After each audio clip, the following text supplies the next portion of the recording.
Good મોર learning. કેમ છો મારા ચેમ્પિયન્સ? દોસ્તો આજે 11મા ધોરણ એનું એક એવું ચેપ્ટર જેનું નામ છે કાર્ય, ઉર્જા અને power. Work, energy end power. ઘણા બધા લોકો કહે છે કે આ ચેપ્ટરની અંદર ઘણા બધા શબ્દો એવા છે જે કન્ફ્યુઝ કરે છે. દોસ્તો આજે આપણે વન શોર્ટ રિવિઝન કરવા જઈ રહ્યા છીએ. વન શોર્ટ રિવિઝન એટલે આખું ચેપ્ટર 20 થી 22 મિનિટમાં કઈ રીતે પ્રિપેર કરી શકાય.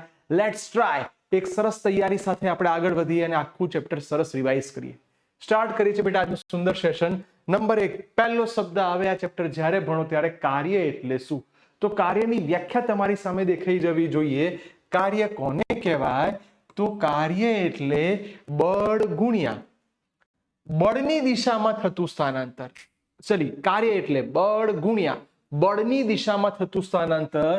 એનો મતલબ વિચારી લો કે આ સપાટી છે, આ સપાટી ઉપર આપણે કોઈ જગ્યાએ એક બ્લોક મૂકેલો છે અને આ બ્લોકને આપણે ધક્કો મારીએ છીએ. ધક્કો મારો છો એટલે આ બ્લોક થોડી વાર પછી અહીંયા પહોંચી જાય તો એને કરેલું સ્થાનાંતર કેટલું કહેવાય? ડી. લગાડેલું બળ એફ. તો તૈયાર થઈ ગયું બળ, બળ અને બળની દિશામાં થતું અસરકારક સ્થાનાંતર. બળ અને બળની દિશામાં થતું અસરકારક સ્થાનાંતર. સર તૈયાર છે? આપણા પાસે એક વ્યાખ્યા તૈયાર. નંબર 2, હવે બધી વસ્તુ આવી. ક્યારે ધન ગણાય, ક્યારે ઋણ ગણાય. આખી પ્રક્રિયા દરમિયાન શું બળ અચળ છે? બળમાં ફેરફાર થાય છે? આ બધા ટૂંકા કન્ફ્યુઝ કરે એવા શબ્દોને સહેલા બનાવી દઈએ. તો બી ક્લિયર, બી ફાસ્ટ. નંબર 1, સર કાર્યની વ્યાખ્યા તો ભણી ગયા, પણ હવે જુઓ એના ઘટકની વાત થઈ. બળનો સ્થાનાંતરની દિશામાંનો અસરકારક ઘટક. કેમ આવું લખ્યું? ધારી લો કે આ જ આકૃતિ તમારી પાસે હતી, પણ હવે આકૃતિને થોડીક અહીંયા અલગ રીતે દોરું છું તમને સમજાય એટલે. મારી પાસે આ બ્લોક છે. હવે આ બ્લોક ઉપર આપણે જે બળ લગાડીએ છીએ, બળ છે ત્રાંસુ લગાડીએ છીએ. કેમ? આપણે સદિશનો કન્સેપ્ટ યુઝ કરવાના છીએ. તો બેટા આના બે ઘટક તૈયાર થઈ ગયા. જો આ થીટા હોય તો આ ઘટકને કહેવાય એફ કોસ થીટા અને આને કહેવાશે F sine theta. Yes sir. તો આપણા મગજમાં બે શબ્દો તૈયાર છે. કેવું બળ છે? અચળ બળ. અચળ બળનો મતલબ કે બળનું મૂલ્ય અચળ રહે છે. અચળ રહે છે એનો મતલબ બદલાતું નથી. પણ શબ્દોમાં ફરી જઈએ કે આ ઘટકની જ વાત આપણે કરીશું, કારણ કે આ પદાર્થ થોડી વાર પછી જ્યારે અહીંયા પહોંચી જાય તો એને કરેલું સ્થાનાંતર ડી કહેવાય. તો વ્યાખ્યા: બળનો સ્થાનાંતરની દિશામાંનો અસરકારક ઘટક અને સ્થાનાંતર. બે પ્રકાર પડ્યા: ચલ બળ, અચળ બળ. ચલ બળ, અચળ બળ. નામ પ્રમાણે જો બળનું મૂલ્ય સમય કે સ્થાન સાથે બદલાતું નથી એને અચળ બળ કહેવાય. અચળ બળ કહેવાય તો કાર્યનું સૂત્ર તમારી પાસે તૈયાર થઈ જવું જોઈએ. W બરાબર F ડોટ D. W બરાબર F dot D. F D cos theta. W બરાબર F D cos theta. W બરાબર F D cos theta. Sir મારી પાસે આ સૂત્ર તૈયાર છે. એના 3 ઘટક પડ્યા. જો ખૂણો લઘુકોણ હોય એટલે કે બળ આ દિશામાં અને સ્થાનાંતર આ દિશા, અથવા આને બળ કહી દો, આને સ્થાનાંતર કહો. જોઈ શકો છો થીટા લેસ ધેન 90, 90 કરતા નાનો કાર્યધન, 90 કરતા નાનો કાર્યધન. પણ જો બ્લેક માર્કર બળ અને સ્થાનાંતર બંને પરસ્પર લંબ હોય, ઢગલો MCQ આવશે. જો થીટા બરાબર 90 તો કાર્ય 0. જો થીટા બરાબર 90 તો કાર્ય 0. પણ સ્થાનાંતર આ દિશામાં હોય અને કાર્ય ગુરુકોણ બનાવે. ગુરુકોણ બનાવે. તમે જોઈ શકો છો ખૂણો તમારો 90 કરતા મોટો છે. 90 કરતા મોટો હોય તો તમારું કાર્ય ઋણ થાય. દોસ્તો આ MCQ પૂછાય કે કાર્ય ક્યારે ધન, ક્યારે શૂન્ય, ક્યારે ઋણ, તો સર એના બી સરસ મજાના કન્સેપ્ટ તૈયાર થઈ ગયા. આખી પ્રક્રિયા દરમિયાન આપણે બળ અચળ ધારીશું. ખાસિયત એ છે કે બેટા હવે સંકલન આવશે. તો હવે આ શબ્દને પ્રોપર સમજવા જઈએ કે જો બળનું મૂલ્ય સમય અથવા સ્થાન અથવા બંને સાથે બદલાતું હોય, જે બળનું મૂલ્ય સમય, સ્થાન અથવા બંને સાથે બદલાતું હોય એને કયું બળ કહેવાશે બેટા? ચલ બળ. અને ચલ બળ વડે થતા કાર્યમાં તમે જુઓ કમ્પલસરી સંકલન આવે એટલે એવું વિચારો કે ભવિષ્યમાં આની વાત કરશો તો આ બળ વિરુદ્ધ સ્થાનાંતરનો આલેખ. સર તમે જે કંઈ બળ લગાડો છો એ બિંદુથી શરૂ કરીને બી બિંદુ સુધી લાગે છે એ તમને ખબર પડવી જોઈએ. તમે જુઓ બેટા બધી જગ્યાએ બળ અલગ અલગ શેપ આપ્યું, એનો મતલબ જ એવો છે કે દરેક જગ્યાએ બળ સરખું નથી. જો સરખું બળ ના હોય તો ફિઝિક્સ એવું કહે છે કે તમે એને સૂક્ષ્મ ખંડોમાં વિભાજિત કરી દો અને આ તમારું સૂક્ષ્મ ખંડ એટલે ડીઆર. આ દરેક સૂક્ષ્મ ખંડ તમે વિભાજિત કરી દો, આ સૂક્ષ્મ ખંડ એટલે તમારું ડીઆર, અને એના ઉપરથી કાર્યનું સૂત્ર મોઢે કરી નાખો. W બરાબર ઇન્ટિગ્રેશન ક્યાંથી ક્યાં? તો એ થી શરૂ કરીને ક્યાં સુધી પહોંચે છે બેટા? બી સુધી. સર ડન છે બેટા. આ એક સૌથી સરસ સ્ક્રીનશોટ લઈ લો અને પછી હું ફટાફટ વિધિન 1 મિનિટ ફટાફટ એક સ્ક્રીનશોટ લઈ લો બેટા. બહુ જ અગત્યની વસ્તુ છે.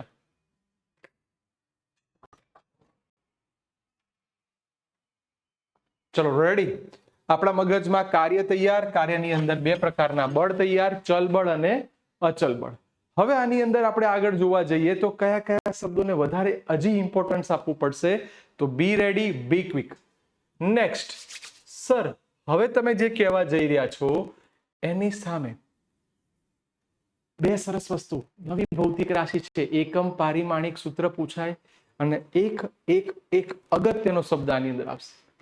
ચલો બેટા રેડી. નંબર 1 સર બળ વિરુદ્ધ સ્થાનાંતરના આલેખ દ્વારા ક્ષેત્રફળ એ કાર્ય આપે. સર એવું નહીં, થોડું સમજાવો તો વધારે આઈડિયા આવે. તો બેટા આવા દાખલા ટેક્સ્ટ બુકમાં છે, પણ તમે જેમ જેમ આગળ રેફરન્સ બુક જોશો જે ડબલ નીટ માટે તો આના એમસીક્યુ પણ જોવા મળશે. આ બળ છે, આ સ્થાનાંતર છે. જો તમે આનો ગ્રાફ વિચારવા જશો, ધારી લો કે તમને કોઈક આવો શેપ આપ્યો. હું એવું કહી દઉં છું કોઈ પદાર્થ ઉપર 100 ન્યૂટન બળ લાગે છે અને એને કરેલું સ્થાનાંતર 20 મીટર છે, તો થયેલું કાર્ય શોધો. ફિઝિક્સ એવું કહે છે કોના વિરુદ્ધ કોનો ગ્રાફ છે? બળ વિરુદ્ધ સ્થાનાંતર. તો તમે આનું ક્ષેત્રફળ શોધી લો. જો હું ક્ષેત્રફળ શોધી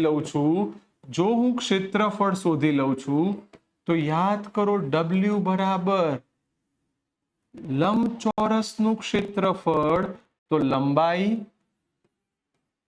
ગુણ્યા પહોળાઈ એટલે 10, એટલે આ તમારો જવાબ આવ્યો 2000 જૂલ. બોલો મજા પડી જાય? સડન. તો કાર્યનો એકમ ખબર પડી ગઈ. કાર્યનો એકમ MKS માં જૂલ, CGS માં અર્ગ, પારિમાણિક સૂત્ર. સર કાર્ય પૂછાય, ઉર્જા પૂછાય કે ટોર્ક, આમાંથી કોઈ પણ નામ આવે, બધાનું પારિમાણિક સૂત્ર ફિક્સ જ છે, M1L2 T-2. સર સુંદર રજૂઆત થઈ ગઈ. હજી એક સ્ટેપ આગળ લઈ જાઓ તો સર પૂછાઈ ગયેલો MCQ જે MKS માંથી CGS માં કન્વર્ઝન થયું. 1 જૂલ બરાબર કેટલા અર્ગ? 1 જૂલ બરાબર 10⁷ અર્ગ. સર હવે આના ઉપર તમે કોઈ પણ MCQ આપો. ચલો હું ઈચ્છું કે તમારી પાસે આ આકૃતિ તૈયાર છે, તો આના જેવું ઉભા રહો. પહેલા એક સરસ કામ કરીએ, આના જેવું એક સરસ MCQ તમને આપી દઉં. બોલો બળ આપ્યું છે, સ્થાનાંતર છે, એનો એક ગ્રાફ. આવો સેમ દાખલો ટેક્સ્ટ બુકમાં છે પણ રકમ બદલીને આપું છું.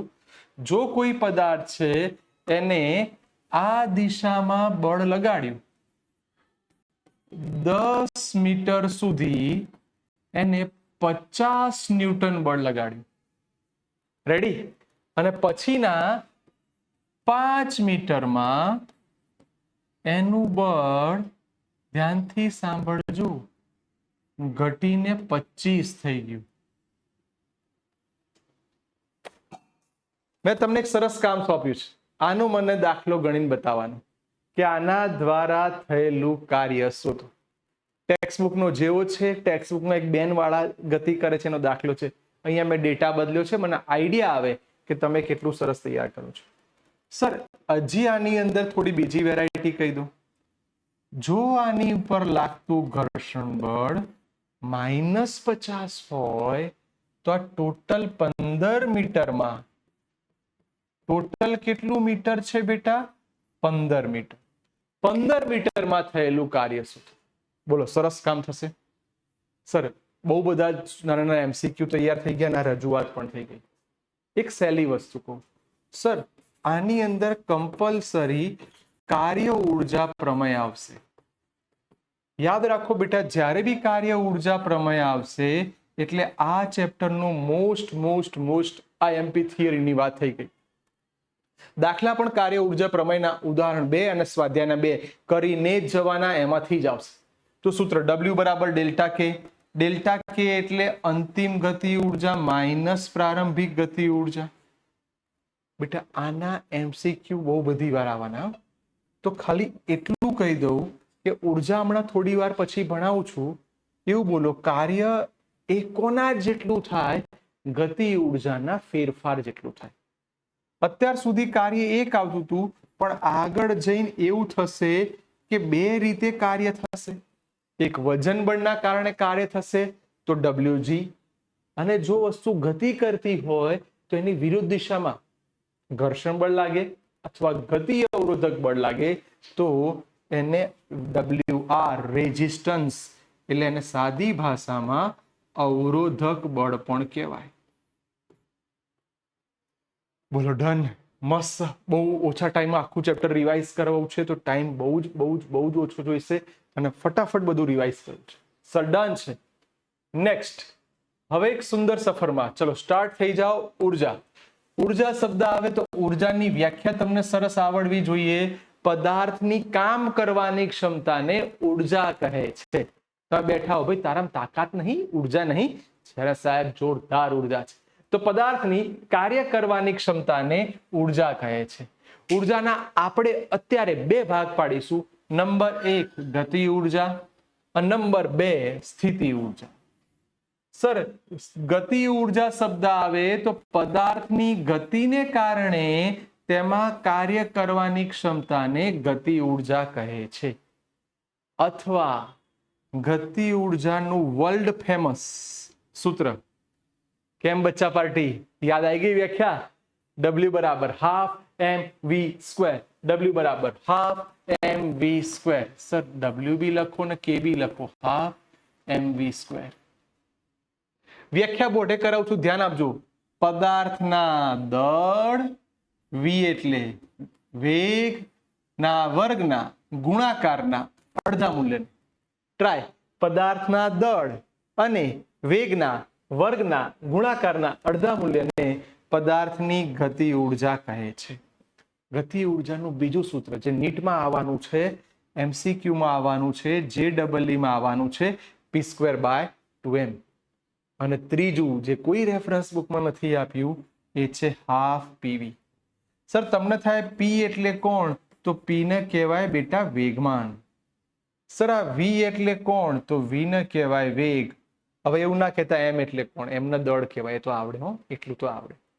સર કાર્ય ઉર્જા પ્રમેય તમે હમણાં જ વાત કરી. કાર્ય ઉર્જા પ્રમેય એવું કહે છે કે કાર્ય અને ઉર્જાની વાત કરીશું, પણ ફરી બોલું છું, શબ્દ લખાશે ડેલ્ટા કે ફાઇનલ માઇનસ કે ઇનિશિયલ.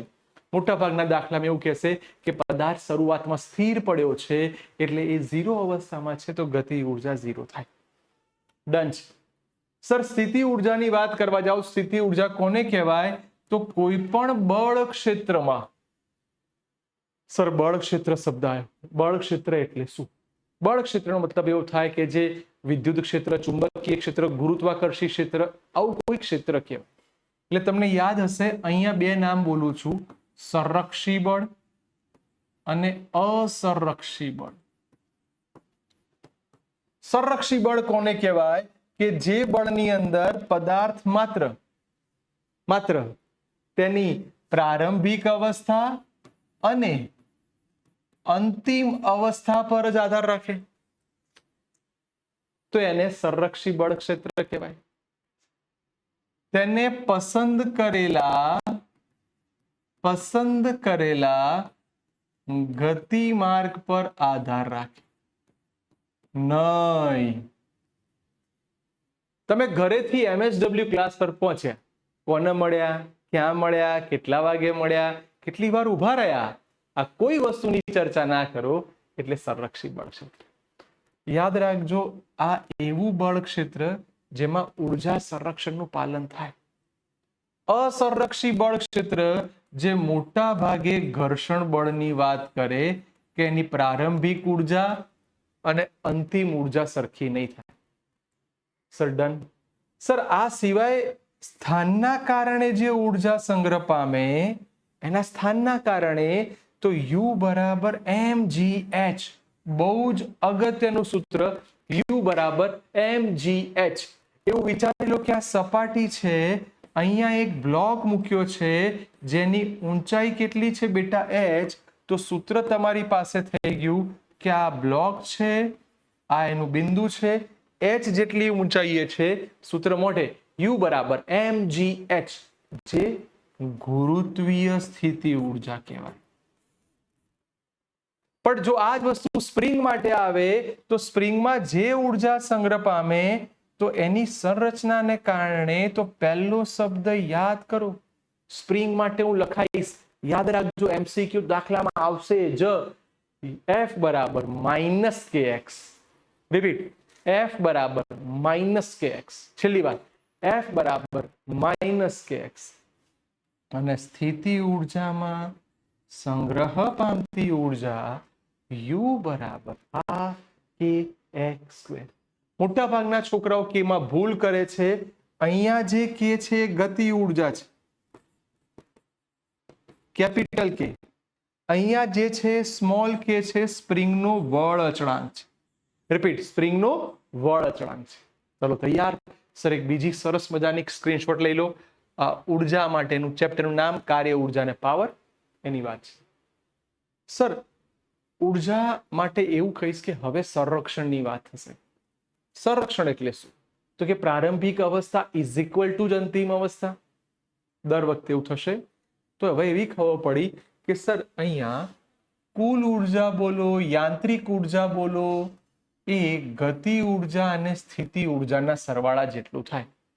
એનો મતલબ એવો થયો કે જો સ્થિતિ ઉર્જા વધે તો ગતિ ઉર્જા ઘટે, પણ કુલ ઉર્જા હંમેશા કેવી રહે? અચળ. સડન. તો એની માટે કયા ક્ષેત્રોમાં? તો કે સંરક્ષી બળ ક્ષેત્રમાં. E બરાબર U પ્લસ કે. રિપીટ, E બરાબર U પ્લસ કે. છેલ્લી વાત, E બરાબર U પ્લસ કે. સર એમાં તમે ફેરફાર કરો છો તો ડેલ્ટા E બરાબર 0. કારણ કે આંતરિક ઉર્જા તો ક્યારેય ના બદલાય. વિશ્વમાં ઉર્જાનો કુલ જથ્થો અચળ છે. તો ડેલ્ટા E 0 થાય તો આના ઉપરથી MCQ માટે બહુ સરસ કન્સેપ્ટ થઈ ગયો. Delta U plus delta K બરાબર 0. એકને સામે લઈ જાઓ તો યાદ રાખજો બેટા, આ વસ્તુ તમને MCQ માં આવે તો આવડવી જોઈએ. મેં MCQs લખ્યા છે કારણ કે ઘણા બધા MCQ આવી વેરાયટી આવશે. હવે જો ઉર્જાના બીજા સ્વરૂપો જોવા જઈએ તો સર અસંરક્ષી બળ હોય ને ત્યારે અહીંયા E બરાબર ગતિ ઉર્જા, સ્થિતિ ઉર્જા ને V અથવા U ગમે તે લખાય, પ્લસ આ સિવાય પણ કેટલીક ઉર્જાનો વ્યય થતો હોય. આ જે Q છે એને મોટા ભાગે આપણે ઉષ્મા ઉર્જા પણ કહી શકીએ. કોઈ કે સર વ્યય પામતી ઉર્જા પણ આપણે કહી શકીએ. આવું કઈ બી કહી શકાય. અને આ ઉર્જાની બીજી વેરાયટીઓ શીખવાડો તો સર આની બહુ બધી વેરાયટીઓ બને. યાંત્રિક ઉર્જા, આંતરિક ઉર્જા, ઉષ્મા ઉર્જા, વિદ્યુત ઉર્જા, રાસાયણિક ઉર્જા, પ્રકાશ ઉર્જા, ન્યુક્લિયર ઉર્જા. સડન બહુ બધી ઉર્જા કરી નાખ્યું. તો ઉર્જાનો એકમ શું થાય? તો ઉર્જાના એકમના પારિમાણિક સૂત્ર તમે હમણાં જ જોઈ લીધા છે એટલે મેં ફટ ટીક કર્યા. પણ આના એકમમાં એક માણસ જોરદાર આવ્યો જેનું નામ છે કેલરી. એક કેલરી બરાબર કેટલા જૂલ અથવા એક જૂલ બરાબર કેટલા કેલરી. અહીંયા સીધું આપ્યું છે, ઊંધું આપ્યું છે, કંઈક અલગ છે, એ વિચારીને તમારે મને કહેવાનું. સર, ઉર્જા માટે આગળ જઈને એક નવો શબ્દ આવશે કે તમારે એનો ઉપયોગ કરવો પડશે પાવરમાં.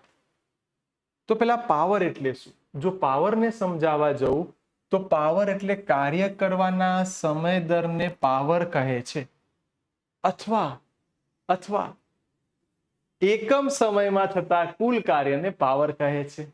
સર, નામ પ્રમાણે સૂત્ર બી તૈયાર થઈ ગયું. સર, પાવર પી બરાબર delta W by delta T. ઉપર નીચે ડેલ્ટા રખાય નહીં, લિમિટ લેવી પડે. એનું વિકલન તમે કરો તો પાવરનું એક સૂત્ર હું લખું છું અહીંયા ડબલ્યુ બાય ટી, અને બીજું સૂત્ર એફ ડોટ વી. બેટા, હજી કહું છું, આની આખી આખી થિયરીઓ છે, પણ અત્યારે હું શોર્ટમાં શીખવાડું છું એટલે યાદ રાખજો. સર, હજી એવું બને કે આની જોડે mgh લખી દેવાય ઇન્ટુ ટી. આ બધી વસ્તુ MCQ માં આવવાની છે. પાવરના બે સૂત્રો થયા, P બરાબર W બાય ટી અથવા mgh upon T. Sir, power માટે સદિશ વાળો કન્સેપ્ટ બી આવવાનો, તો પાવર P બરાબર F ડોટ V. પાવરના બહુ બધા એકમ છે, એમાં જૂલ અપોન સેકન્ડ, વોટ, પૂછાયેલો MCQ હોર્સ પાવર. એક હોર્સ પાવર બરાબર કેટલા વોટ? 746 વોટ.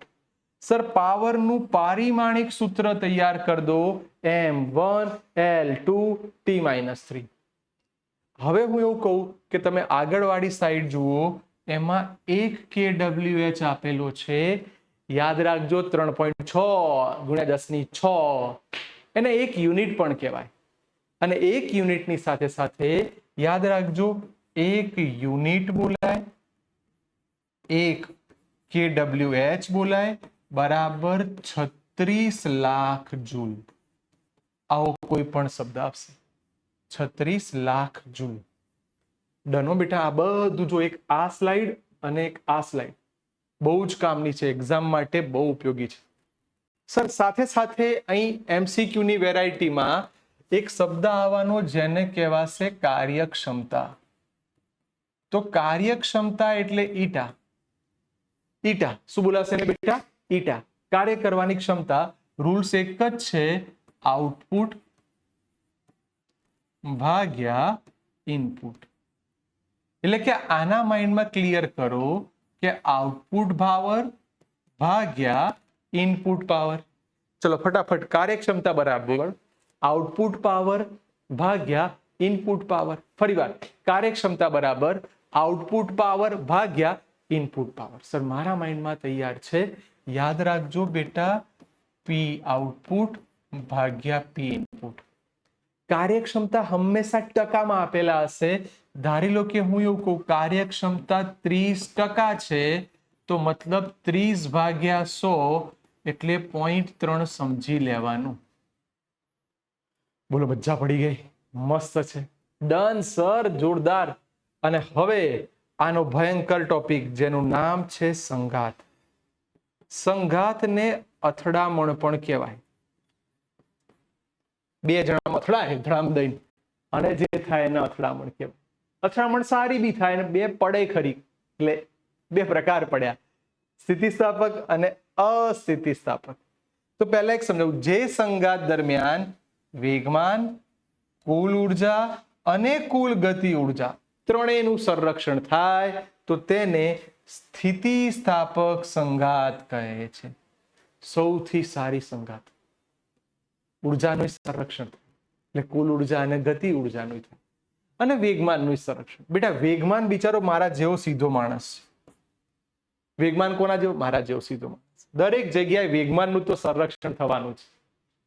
હા, કુલ ઉર્જાનું બી સંરક્ષણ થવાનું છે, પણ આ ભાઈબંધ આડો ફાટ્યો, આનું સંરક્ષણ થાય બી ખરું, ના બી થાય. જો ગતિ ઉર્જાનું સંરક્ષણ ન થાય તો તેવા સંઘાતને અસ્થિતિસ્થાપક સંઘાત કહે છે. બોલો, રેડી? Sir, done.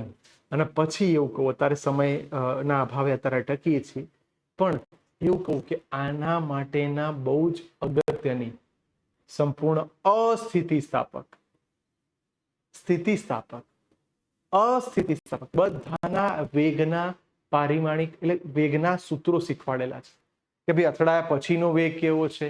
આ બધાની શોર્ટ ટ્રીક તમારી માટે છે, પણ એ આના પછીનો વિડીયો બનાવીશ, સંઘાતનો અલગથી બનાવીશ, કારણ કે બધું એક લેક્ચરમાં નહીં ખબર પડે. પણ હા બેટા, આજે જેટલું મેં શીખવાડ્યું છે એટલું બહુ જ મસ્ત જોઈ લેજો. અને પ્લીઝ આ એવા દરેક બાળક સુધી પહોંચાડો કે જેને ક્યાંક આ ચેપ્ટર કાચું હોય. આટલું જોયા પછી એ ફરી ચેપ્ટર રિવાઇઝ કરશે તો એને સુંદર રીતે આવશે. Okay, by everyone, take care.